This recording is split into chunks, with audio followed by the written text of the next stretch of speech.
मेरा नाम है प्रियंका, आप देख रहे हैं इट्स सिंपल और आज की वीडियो में हम बात करने वाले हैं टॉप 5 टिप्स के बारे में जो आपकी हेल्प करेंगी क्लास 12 के इकोनॉमिक्स के बोर्ड एग्जाम में अच्छे मार्क्स लाने में। ठीक है, तो शुरू करते हैं।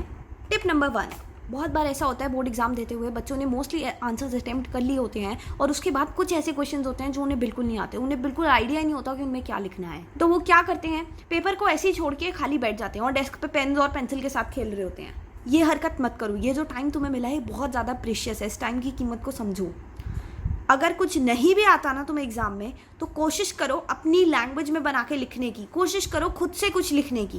पेपर खाली छोड़ने का सिर्फ यही मतलब है कि तुमने हार मान ली है, तुमने ये मान लिया है कि तुम इनकेपेबल हो, तुम कुछ भी हासिल नहीं कर सकते, तुम कुछ भी अचीव नहीं कर सकते। और पेपर खाली अगर तुम छोड़ देते हो ना, तो मजबूरन एग्जामिनर को भी 0 मार्क्स देने पड़ेंगे। पर अगर तुम पेपर में कुछ भी लिख के आते हो ना, तो इवेंचुअली एग्जामिनर भी एक बार कंसिडर करेगा कि तुम्हें आधा नंबर या 1 नंबर दे दिया जाए, या फिर हो सकता है कभी कभार गलती से तुम्हारा लक तुम्हारा साथ दे जाए और गलती से एग्जामिनर वो आंसर पढ़े ही ना और उस पर तुम्हें मार्क्स दे दे। ऐसा भी हो सकता है ना, क्योंकि एग्जामिनर को बहुत सारी कॉपीज चेक करनी होती हैं। उनके पास इतना टाइम नहीं होता है कि वो एक एक आंसर तुम्हारा ध्यान ध्यान से पढ़े, एक एक वर्ड पढ़े, इतना टाइम नहीं होता उनके पास। बहुत सारी शीट्स होती हैं चेक करने के लिए। तो जब सारे रास्ते बंद हो जाए ना, तब something is better than nothing. कुछ करना ही बहुत बड़ी बात है, तब हार मत मानना, खाली पेपर छोड़ के मत आना कभी। टिप नंबर 2 ये है कि हमने बहुत बार सुना है, बहुत बच्चों से सुना है और बहुत कहानियाँ सुन ली हैं, ईगो में बच्चे फेल होते हैं। ओ माय गॉड, ईगो में बच्चे फेल होते हैं। ये बात ऐसे फैलती है ना बुरी तरीके से, एक से दूसरे बच्चे, अरे पता है वो फेल हो गई, उसकी मम्मी ने ये किया, उसको बहुत डांट पड़ी घर पे। फिर वो बात आगे जाके पता नहीं क्या से क्या बन रही होती है कि यार उस क्लास में 2 बच्चे फेल हुए होंगे, 100 की बन जाएगी, 100 बच्चे फेल हो गए ईगो में। यार ईगो में तो हर कोई फेल हो जाता है। फालतू का डर बिठा रखा है तुम्हारे अंदर। अगर तुम पढ़ोगे तो तुम्हें कोई फेल नहीं कर सकता। अगर तुम सही में आंसर शीट में सही से लिख के आओगे तो तुम्हें कोई फेल नहीं कर सकता। ये बात अपने दिमाग में बिठा लो। फालतू में मत डरो, फालतू की अफवाहों में मत उलझो। हाँ, होते होंगे वो बच्चे फेल जिन्होंने एडिशनल में लिया होगा इकोनॉमिक्स, पर इसका ये मतलब नहीं है कि तुम भी फेल होगे। तुम अपने ऊपर से कॉन्फिडेंस क्यों उठने दे रहे हो? दूसरों की बातों का इतना प्रभाव अपने ऊपर क्यों पड़ने दे रहे हो? तुम पॉजिटिव सोचो ना, ये सोचो कि तुम कर पाओगे, तुम अच्छे मार्क्स स्कोर कर पाओगे। तुम उन बच्चों की तरह नहीं हो जिन्होंने बस मस्ती में सब्जेक्ट एडिशनल में ले लिया। तुम एक अलग पर्सन हो, एक अलग इंडिविजुअलिटी हो, एक अलग पर्सनालिटी हो। अपने बारे में सोचना तुम्हारा काम है। तुम्हारे मार्क्स कैसे आते हैं वो तुम्हारी मेहनत पर डिपेंड करेगा, ना कि उन अफवाहों पे, ना कि उन बातों पे कि ईगो में बच्चे फेल होते हैं। उन सारी चीज़ों पे अगर तुम विश्वास करोगे तो तुम्हारा हौसला टूटने लग जाएगा तुम्हारे खुद के ऊपर से, और तुम इवेंचुअली पढ़ाई नहीं कर पाओगे डिप्रेशन में आके। तो पॉजिटिव रहो। तो और कभी भी अगर कोई भी बच्चा तुम्हें बोलता है कि वो बच्चा फेल हो गया था ईगो में, बहुत डिफिकल्ट पेपर आया था, ये हुआ था, वो हुआ था, अगर ये सब तुम्हें कोई बोलता है तो तुम उनकी बातों पे ध्यान मत दो, तुम अपनी पढ़ाई पे ध्यान दो। तुम्हारा फोकस पढ़ाई पे होना चाहिए। अगर तुम्हारा फोकस हटा तो वो तुम्हारे लिए बहुत नेगेटिवली काम करेगा। ठीक है। टिप नंबर 3 ये है कि टॉपिक वाइज पढ़ाई करो। सपोज तुमने माइक्रो इकोनॉमिक्स का कोई चीज़ पढ़ी, ठीक है, अब तुम उसी चीज़ को गाइड में से पढ़ो, फिर तुम मैक्रो इकोनॉमिक्स पे जाओ। ये नहीं है 4 चीज़ों को मिक्स कर दिया, शफल करके पढ़ रहे हैं। तुम यहाँ पे खिचड़ी नहीं बना रहे हो कि तुम 4 चीज़ों को मिक्स कर रहे हो, इधर से उधर, उधर से इधर। इससे कंफ्यूजन क्रिएट होगी, कुछ भी कॉन्सेप्ट तुम्हारे दिमाग में क्लियर नहीं रहेंगे। तुम एक से दूसरे टॉपिक पे बस जंप कर रहे हो, उस टॉपिक को इन डेप्थ पढ़ ही नहीं रहे। अच्छा बाद में कर लेंगे, गाइड वाला काम बाद में करेंगे, पहले इतना पढ़ लेते हैं। ये हरकत मत करो। पहले एक चीज़ पे ध्यान दो, उसे पूरा कंप्लीट करो, फिर ही नेक्स्ट चीज़ पे जाओ। ठीक है। पॉइंट नंबर 4, इस पॉइंट में हम बात करने वाले हैं बच्चे पेपर में करते क्या है। पहले एक लॉन्ग आंसर उठा लिया, वो कर लिया, फिर एक शॉर्ट आंसर का आंसर दे दिया, फिर लॉन्ग आंसर, फिर मीडियम वाला आंसर, फिर शॉर्ट आंसर, फिर 1 वर्ड आंसर।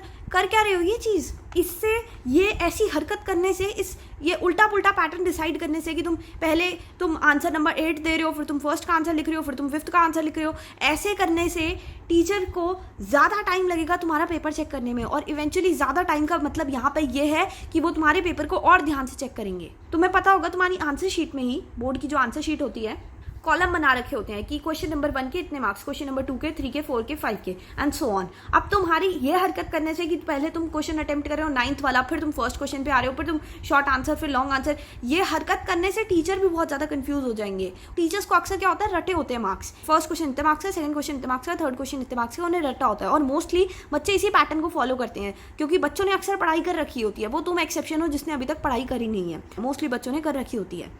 ठीक है। तो वो इसी तरीके से पेपर को अटेम्प्ट करते हैं कि क्वेश्चन नंबर 1 सीक्वेंस वाइज ही अटेम्प्ट कर रहे होते हैं पेपर को। जैसे ही ये सीक्वेंस टूटता है, दैट इज कि जैसे ही बाकी कोई भी और बच्चा सीक्वेंस को तोड़ता है, कभी फर्स्ट क्वेश्चन अटेम्प्ट कर रहे हैं, फिर 8th क्वेश्चन अटेम्प्ट कर रहे हैं, फिर 5th क्वेश्चन अटेम्प्ट कर रहे हैं, फिर 12th पे चले गए हैं, ये सीक्वेंस को तोड़ने का मतलब है कि टीचर कंफ्यूज होगा और वो तुम्हारे पेपर को ध्यान से चेक करेंगे। जितने ध्यान से टीचर तुम्हारे पेपर को चेक करेगा ना, उसका ये मतलब है तुम्हारे पेपर में उतनी ज़्यादा गलतियाँ निकलने वाली हैं।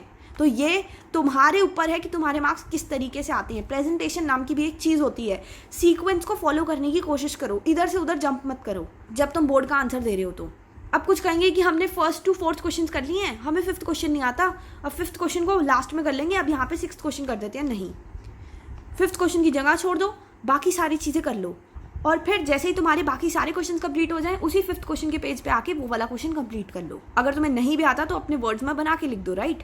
और अगर टाइम नहीं बचता है और तुम्हें लगता है कि यहाँ तो यार खाली शीट छूट गई, तो उस पर क्रॉस लगा दो और पीटीओ लिख दो ऐसे एरो बना के कि नेक्स्ट पेज पे देख लो आंसर लिखे हुए हैं। तो ये सारी चीज़ों का तुम्हें ध्यान रखना पड़ेगा कि तुम सीक्वेंस वाइज आंसर्स को अटेम्प्ट करो, ऐसे इतना ज़्यादा जंबल और शफलिंग मत करो, क्योंकि ये सारी हरकतें करने से सिर्फ तुम्हारे पेपर पे और ज़्यादा अटेंशन डाइवर्ट होगी टीचर की, जो हमें नहीं चाहिए। क्योंकि जिस टाइम टीचर तुम्हारे पेपर पे ज़्यादा ध्यान देंगे ना, उसी टाइम गलतियां निकलने के ज़्यादा चांसेस बढ़ जाएंगे। टीचर्स बहुत स्पीड में चेक कर रहे होते हैं, पर वो देखेंगे ये क्या हरकत कर रही है। तुम खुद सोचो, टीचर बहुत स्पीड में चेक कर रहा है, सबने सीक्वेंस वाइज कर रखे हैं, तुम्हारा पेपर है 8th, 1st, 2nd, 5th, ये क्या हरकत है। टीचर को स्लो होना पड़ेगा चेकिंग में, और जितना स्लो हो के जितना ध्यान से वो पढ़ेंगे, उतनी स्पेलिंग मिस्टेक्स, उतनी गलतियाँ, उतनी प्रॉब्लम्स निकलेंगी तुम्हारे पेपर में से, और उतने ही मार्क्स तुम्हारे कट होते जाएंगे। तो इस बात का ध्यान रखो कि सीक्वेंस वाइज करना।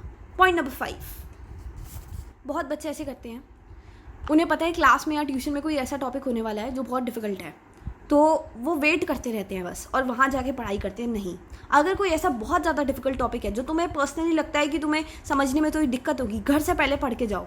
क्या होगा ना, घर से अगर तुम उस टॉपिक को पहले से ही पढ़ के जाओगे ट्यूशन में या फिर क्लास में, स्कूल में, तो तुम्हारे दिमाग में कॉन्सेप्ट ज़्यादा अच्छे से क्लियर होंगे और तुम्हें पता होगा कि तुम्हें क्या क्या सवाल पूछने हैं टीचर से ऑलरेडी।